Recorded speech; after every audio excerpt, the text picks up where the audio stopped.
so I was in a rush to get this project finished up, and the last thing I needed to do was build this door. Now, I've never done a door like this before, so I quickly hopped onto Amazon to order some router bits. Thought these would work perfect as they were only $20 and were one of the only few with next day shipping.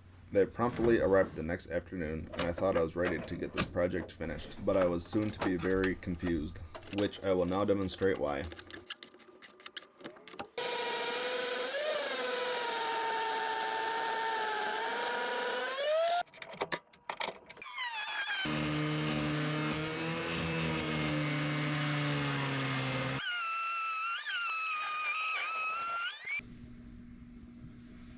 And we'll pause it right there.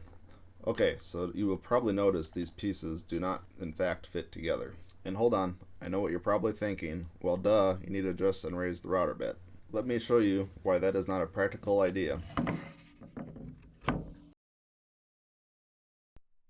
If I raised the router bit to remove that extra wood strip, the bearing would no longer be touching any wood. Wait, now that can't be right, can it? Well, let's go on the internet and look. I bet the Amazon listing will have some instructions that will clear this up.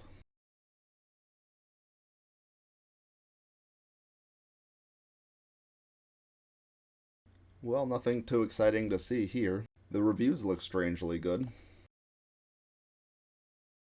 Well, let's try this video. Blah blah blah, nothing too exciting here. What's up with all the random balls? That's kinda weird. Finally, the part we're looking for. Wait a second, did you see that? The bearing isn't even touching in their animation. In all seriousness, these are definitely getting sent back.